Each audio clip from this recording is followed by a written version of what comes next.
So today on Seesaw, you're going to read the passage.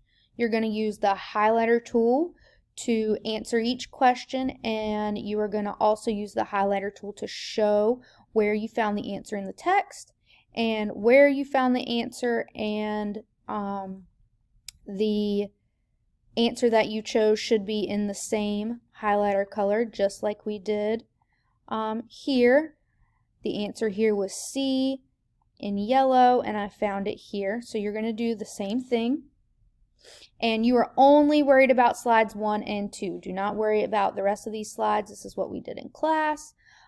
So you're going to read slide 1, answer the questions on slide 2.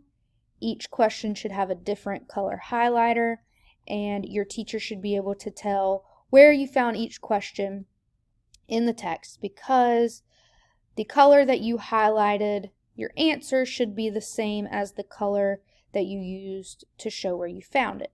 So you should be using 1, 2, 3, 4 different highlighter colors.